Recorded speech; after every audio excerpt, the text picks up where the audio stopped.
Emotionally damaged people are always sexually promiscuous. Let me say this again. If you are traumatized, if you are emotionally damaged, you are promiscuous. And do you want to know why? Damn. Why is that? Emotionally traumatized people require constant validation from others. You married to a woman who's been traumatized, abuse, abandonment, whatever. When you're not around her for too many days, she has to entertain another man because her trauma dictates constant validation. And constant validation means I must have a man in my personal space.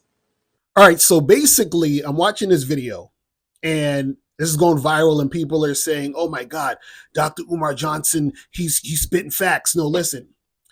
He said in the video that, these emotionally damaged people are always promiscuous. But then he goes on to say that the emotionally damaged people are looking for validation, right? And so basically he's trying to interchange, promiscuity with validation. And he uses an example of if a woman has a man, and then let's say her man isn't with her for a while, then she'll go to another man, right? And he's implying that she's going to be promiscuous, which means she's going to be having sexual relations with that man, right?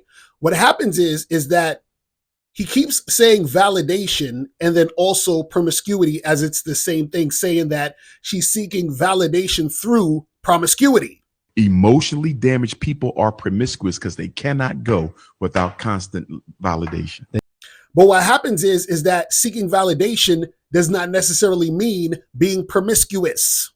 So in that same example, the woman could be talking to another man just to get attention, meaning she may talk to that guy, the guy might take her out, the guy might just give her any sort of attention that could also be non-sexual, right? So the thing is that even if this person is seeking validation because they're emotionally damaged, them seeking validation does not necessarily mean that they're going to be promiscuous in that validation that they're seeking, meaning the attention that they're getting doesn't mean that it's going to be of a sexual nature.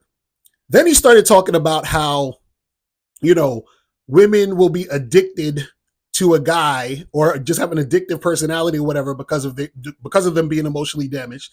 And let's say you're with a woman, you think she's all in love with you, she's stalking you, and then all of a sudden, once you let her go or you stop dealing with her or you get away from her, she's automatically with a new guy. And he's basically saying she's with a new guy because now she's addicted, to that new guy now, the same way she was addicted to you. So she was never in love with you. She was just addicted because she has that addictive personality because she's emotionally damaged. You ever date a woman who was crazy about you? She absolutely loved you. So you thought it was really addiction. Yeah. When you finally let her go, when you finally got her to stop stalking you, she ended up with another man like that. And your ego took a hit. You said, wait a minute. I know that woman was crazy about me. Climbed in my window, came to my... You understand? She was... She was crazy about your presence in her life. And the minute you distanced yourself from her life, she found a replacement without a problem. Emotionally damaged people are promiscuous because they cannot go without constant validation. They need that validation. They need it. See, what you got to understand is that even though you have people who are love addicts, right? Those are the type of people that would probably do something like that. What a lot of guys don't understand, and this is the ego talking when it comes to these guys, is that woman that you're dealing with, right? She could just be dealing with you at that moment and just be really into you. And then when you're not reciprocating that interest or you're not interested, she will hop to a next guy that quick. You understand? It just be really quick. Or what happens is she's also dealing with another guy at the same time she's dealing with you. So when you stop dealing with her, if you were to see her with another dude on social media, or you just happen to see her with another guy, that's because she was talking to that guy the same time she was talking to you. It doesn't necessarily mean that she's an addict, right? Or a love addict. It just means that she talks to a number of different men. But see, guys, this is why I tell you guys to be careful about the people you listen to when it comes to relationships and dating, okay? Listen to the people who actually know what they're talking about. Listen, I actually like Umar Johnson. I like when he talks about, black issues and shit like that. But leave the relationship shit to motherfuckers like me who know what the fuck they talking about. That's all I'm saying.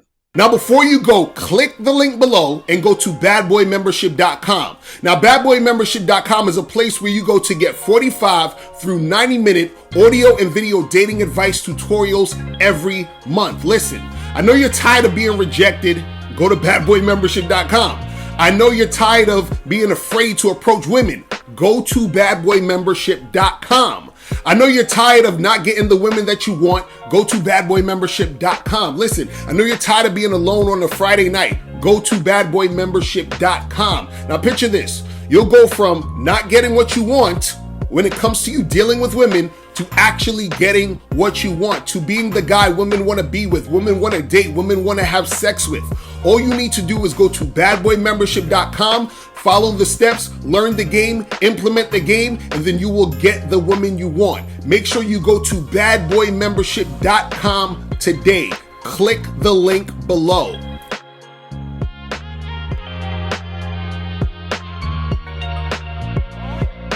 Click the link below or go straight to mr.locario.com to get the documentary Game Kings, The Definition of Game.